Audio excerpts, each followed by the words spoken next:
So, me and this little lady right here is getting married, so we're going to be talking about the things we're going to do for our wedding as people who are traditionalist, but also not traditionalist. Let's get into it. we're struggling with what to call this because it's not necessarily all unconventional things, but these are things that we've either been asked if we're doing, assumed that we're doing, or what we view as, we know this is tradition, but we're not doing that. Yeah. If you're new to the channel, I'm Danny, this is Colton. We have a band named Nico. This is our little Life With Us channel where we bring you along on our super luxurious penthouse living. You forgot someone. What?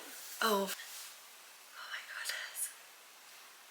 He's perfect. Just kidding. We live in a tiny apartment in LA. We are musicians, we are artists, we are songwriters, but this part of our YouTube is just like our life. And we're getting married in 4 months, and the panic has set in for Danny. She woke up at 4 a.m. We're getting married in 3 months in a week, but that's fine. Yeah, so we do a little bit of wedding planning. We do a little bit of just like everyday life, what it's like living in LA, blah, blah, blah. So thanks for joining. If you guys are not new, welcome back. Here are things we've been asked, things that we've been assumed, unconventional things that we're doing for our wedding. Feel free to comment below on all of these. We probably won't take your suggestions if we don't want to, but we might because we're impressionable. So, you know. The first thing is too late, so don't tell us this one. And we don't care. I feel so confident in this decision. We didn't do save the dates. The reason we didn't do save the dates is because we were trying to save the paper. The paper. He just was telling people this is when it is if you can make it. Again, no shade to anyone that does do save the dates. I think they're beautiful, and if you have the funds to do so, it's a great way to give people an early heads up. Yeah. For us, it didn't really make sense to do. Especially because that was early in our wedding planning journey, right? Yep. And so looking at the budget, it's like, okay, this money's going away real quick. We can't just be... We were like $300 for what? Not even the invitation. This is the pre-invitation. Yeah, the pre... No. Number 2. Number 2 is no cake. So we're not gonna do a traditional cake for all of the wedding guests. At this point in time, it could change. It could change the week before. I feel like the traditional way is you have a wedding cake made. Yes. Nowadays, the thing to do is you'll do a cutting cake, which we still might do a cutting cake. Totally. So just a small cake for you, and then you do like a sheet cake from Publix or... But although people do love wedding cake, and we've had a lot of rebuttals on this one, at least from my family. And I was like, yeah, but I think we're gonna do something so delicious that everyone will love, and then it's like a go, grab it, dance while you have dessert, instead of everyone has to go back and sit down and watch us cut. You still gonna do like the cake cutting part. A lot of times people don't watch that. Like most weddings I've been to, it's like the bride and groom are gonna cut the cake, and you're like, oh shit, huh? Yeah. And then you don't see it, and then you miss it. Like I want a cute picture. Yeah, we'll take a picture. Yes. Yeah. Oh, did you just punch me? No, I was doing this, feeding each other cake. I thought you were like, no, wrapped around. I was doing this. Wait, this is a sub to this one that we haven't even talked about. Do you want to smash it in each other's faces? What? That's a tradition? Yes. You gonna pay $1,000 to smash it? And that's why. And that's why I'm with your cheap ass. Also, I'm not gonna pay $400 for my makeup and have you smash cake in it. Oh, so then for the rest of the night, I have makeup with cake on it. And I'm not even that girl. Oh, yeah, that's also true. Like I'm usually like push food in my face. I'll get wet out. Like I won't care and be like, my makeup. But for this, it's so expensive. I'll kill you. Number 3, we are not doing assigned seats. We're doing assigned tables only because we both have blended non-traditional family dynamics and also friends. Like we have friends from multiple different states, multiple different walks of life, multiple different areas of our life. So when we do assign the tables, we're gonna do that on what we think will bring about good conversation, but we don't wanna like put someone in an awkward seat. We'll be like, that's your table, you figure it out. Which it still might be awkward, but but then it's on them, not on us. Yeah. Cheers. Number 4. Last name. How do we talk about this one? Well, full transparency. We got into like a impassioned conversation about it because it hit us that we're like 3 months away and we were like, wait, what is your last name gonna be? And I was like, I don't really want your last name. And he was like, well, I'm not taking your last name. And we had that conversation and we are still amidst that conversation. Yeah, I think I don't mind that she doesn't want to take my last name. Like my mom growing up did not just have their last name, she hyphenated it. And then also like I feel like people change their name and stuff and like it's not a big deal. Yeah. But I had never considered just taking her last name fully. Which is very non-traditional. Yeah. Yeah. But then your point was like, well, why wouldn't you just consider taking my last name? And I was like, I just have never thought about it. Like to me, it'd be like, well, why wouldn't you wear a skirt? And I was like, oh, I just never thought about wearing a skirt, right? Mm-hmm. Or you hate that argument? No, that is the point he made. But then Colton brought up hyphenating. I'm not a huge fan of hyphenating. Actually, funny enough, right before this conversation happened, we wrote with someone in a session who had a hyphenated last name. And before we even prompted him to say this, he said, basically, it was a bitch growing up. So he has like his first name, his middle name, and then 2 last names. And his middle name's like a common, easy name. Yep. So he goes by First name, middle name. Yep. He just got married a year ago. His wife is taking his middle name, and he is legally changing his name to his middle name. And he had to go to his parents and say, I'd like to change my name legally. Like, are you guys okay? I'm not going to share my last name with you anymore. And they, of course, were upset. Like, they were sad, but they were like, we totally understand. Well, he was a grown-ass man saying it was difficult. But for my thought is, I feel like it's a little selfish to a kid if we have future children. Going to school, it's real hard, like, isn't a super easy name. Jones is easy, but it just feels like a mouthful. It feels like a lot if they want to go into a professional career field. Like, it's just so much to remember. I also said to Colton the CRCT test, if you guys remember, like the bubble letters, I think you run out of spots after like 10. You really think that? There has to be people like Sergeant Dugensbergen. Colton. Sergeant Dugensbergen. Give me your last name. You don't know what these folks' last name is. Anyway, so putting a pin in that one, we want to open a discourse. We do not want you to tell us what is right or wrong, because I think there is no right or wrong in this conversation. I think it works for each couple, but we'd love to hear if you guys have any experience with that. 5. We're not having a pastor officiate our wedding. The reason why is because we're both spiritual people, but we don't go to a church here in Los Angeles, nor did we in Nashville. And it just would feel really disingenuous if we got up and like had a pastor. Even if we did go to a church, I'd want it to be someone that I was like really close with. Yes, and knew us as a couple, knew us as individuals. For me, like this day should feel like everyone that we love around us. And so it was important to us to have someone that we knew and we're like, we were both close to. Yes. So we asked a friend of ours who grew up religious. A lot of his friends are pastors. And his brother-in-law is a pastor. But he's not. But he's like really great with speeches, and we've seen him give public speeches. Yeah. Bless her. Thank you. And no shade to anyone that did this, but we did specify to him we will not have Corinthians 3:14 read at our ceremony. I think it's beautiful. It doesn't mean anything to us. And I do think that's the go-to that people... Wait, which one's... Oh, love is patient, love is kind. Oh, not blind. Love is blind, the circle. Yes. Number 6. We are doing beer and wine for the cocktail hour. We will have a full bar for the rest of the wedding. But we've been to too many a wedding where people got it too turned. Drunk off their ass before dinner is served. And it's just like, it gets sloppy, and it's like... Things are said. We got too many families mixing at this wedding. Before an election.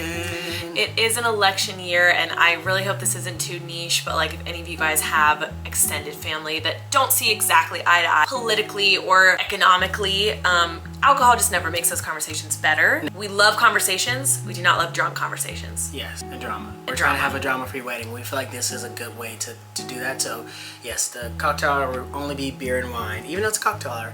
And then during dinner, we'll have cocktails. Cocktails. Yeah. Number 7. We, as musicians, are not having a live band at our wedding. And the reason for this is we've played at many a wedding. We played for many different types of bands, and we've also been hired as our own band. When we get hired as Nico, we are classy and elegant. We are prepared. We have been a part of some bands in the past that played at some weddings, and not everyone in the band was like prepared because they were like, it's fine, it's covers, and they kind of phoned it in. The problem with that is we'll know, and a lot of our friends and musicians like will know. Like if the guitar player is up there just like soloing messing to fill around, time. if the drummer like is bad, we'll know. So we were like, no, we can't have a band. We couldn't possibly. And if the vocalists are bad, it's so distracting. And don't know the songs. But they hit you with a... And I'm We'll like, be like, well, you haven't sang the "Bitch." chorus. You haven't sang. We're sounding so rude. We would never like boo or like be rude No. to someone, but it would just ruin our peak experience. Yes, and I think the type of band that we would want and that we would really enjoy, we couldn't afford. They would be 3 times our budget. Yeah. We're having string players play the ceremony and the cocktail hour. So that'll be like our live music. Bridgerton vibes. Yeah, we're so excited. This is one that everybody has asked us. Which we have talked about on the channel. Like, we've been asked ad nauseum, and we're not annoyed by it. The more people that asked us, we were like, wow, this must be a thing people are expecting. Yeah. We will not be singing at our wedding. we didn't even consider it. And we were talking to someone and they were like, well, I mean, you see dancers and they dance at their weddings. Because at first we were like, we don't want to sing at our weddings. That's self-indulgent or like that just feels like a lot for us. So we were like, no, we don't want to do that. We're like, no, like people would like to see you do your thing. And I'm like, yes. Because it is our thing that we do all the time and this is like our wedding, we don't want to have another thing that we stress about. Yes. Like, because what if we crack? Yeah, and I thought about this, I don't know if we've talked about this yet. I think if we had a band, I wouldn't be saying this as definitively online because a couple drinks in us, we would absolutely get up. Oh, and be like, no, not me. What? No, I couldn't possibly. Huh? With the DJ, we would have to go take his mic, share a mic, have him look up a karaoke track. It would just be a lot. So we have to have a track made for us to sing to at our wedding. Exactly. Like no, or worry about like where the instrument would play. Like you sing the shit out of "Let's Get It On." He's done it on so many gigs before, and it's so That'd be good. so obnoxious. It would be so obnoxious in front of our whole family for you to be singing about "Let's Get It On," but yeah, no. you sound so good, and I would be hype about it. Anyway, no singing. So we're not singing. Yeah. We'll be singing on the dance floor, like. Yeah. Number 9, we will be doing a first look in private and taking hopefully a good chunk of our pictures prior to the ceremony. You know, I feel like this is now becoming 50-50. Yeah. Unconventional, non-conventional. What? You know what I'm saying? A few people have mentioned to me like, oh my God, if Colton doesn't cry, like, are you gonna kill him? And I was like, no, for a few reasons. One, the buildup of that, I cannot imagine for guys, girls, whoever's on the end of the aisle standing there waiting. You know everyone's staring at you. You know everyone's expecting you to have a reaction. That probably feels pretty terrible. 2, Colton is not a crier in general, so it would almost shock me. Like, I would be like, oh God, is something wrong? Like, and I it would be bad because anytime I do cry, I surprise myself, so I laugh. And then I would laugh, and that would be... the end of the aisle just staring at me. Yeah. And also, I kind of want that moment before the craziness starts for us to just be like ourselves and be like, holy shit, we're getting married today. And have it be an intimate moment. Yes. But you know, I wonder if that's a thing. A lot of people talk about like, they were so nervous like to be just in front of people at their wedding. I think because we do perform, we're not nervous about being in front of people, but because we're performers, anytime we're in front of people, it feels like a performance. We're performing. It's nice to be like, this moment is for us. This moment is about like our love, our relationship, about nothing else, not about like what people, like we don't need to be aware of our bodies, aware of what we're doing. It's just like, just be goofy we can and just like weird be or in whatever. the moment. Yeah. We're still debating doing our vows. You just said it so perfectly, I haven't been able to put words to it, but every time we're in front of people, we are performing. So I think if we do our vows publicly, I want to make sure I'm really thinking about what I'm saying to him and you. Not about how people are going to react to what we're saying to each other. Is that line going to be really good? Or are people going to be like, oh my, that's not what it's about. Number 10 of things we're not doing is we're not doing a welcome party. I feel like that's really common nowadays. Yes. We are doing a rehearsal dinner. First of all, our wedding's on a Friday, so asking people to come in Thursday is like a lot. Like some people might not get in until Friday morning. At this point in time, we're not doing a welcome party because that's more money. That's basically And why. period. Yeah, I think if we were bugajillionaires, we could absolutely do all the things, that 3-day thing, and I think that stuff's so fun and so cool. Struggling a lot with, we're hoping that they aren't gonna expect our wedding to be this extravagant, big, glamorous thing, because that just wouldn't be fitting for us as people. We want it to be nice, we want it to be like beautiful and elegant, but we want it to be centered around like our relationship and our love, not necessarily How much money we spent. which there's nothing wrong with that. No. We've been to those weddings and loved them. And they're amazing. They're so much fun. We are not flashy people. Because we are not flashy. I think if we were more like, it would make sense. It would make yes. sense. But it just wouldn't make sense for us. A welcome party would be so fun, but also that just is more like talking and stuff. And I think before the wedding, that's gonna just stress us out and exhaust us emotionally. So what we do want to do is have some sort of event after the wedding, the day after. We're thinking something around lunchtime, like afternoonish. We have not figured out what it is. That is a stressor. Thinking like our wedding is like near a beach. So we're like, okay, maybe we can like go to a beach somewhere. We were also thinking like, oh, we'll go to maybe a brewery. Only problem with that is that's gonna be a Saturday afternoon on the beach when it's gorgeous outside. It's probably gonna be packed and we can't afford to rent out a brewery. So we're just gonna be like, come find a table and hang out with us. Yeah. So if you guys have any ideas that you've seen done or just a thought that you have, please comment them. And the other thing that this is not like in the 10 list of things we're not doing, we have not figured out our first dance song yet. And I think the reason why this is so hard is because we are like, we make that kind of music. Yes. It feels like such a big like decision to be like, this is gonna be the song for the rest of our lives. Like, it's a hard choice. People have straight up just been like so shocked to our faces and been like, what do you mean? Like, you don't have a song? It's like, no, we have 50 songs.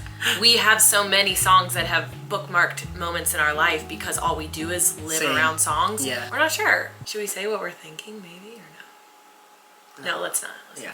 Thank you guys so much for watching this sit down vid. It's been a minute since we sat down and chatted. We are currently working on invites, our second round. We're nearing the 3-month mark right now, which is crazy. Next week's video or the one after that, I'm gonna start brainstorming some rehearsal dinner outfits for both of us because I wanna get a fun visual of like what that could look like for us. And we need to figure out exactly what she wants on the table, so we're gonna do a video for that. Tablescape for reception. And if you haven't checked it out yet, we have a new song out and it's called I Don't Want to Know, and we hope you love it, and we have so much more music coming. And this is Life with Nico. Thanks for watching. Okay, bye.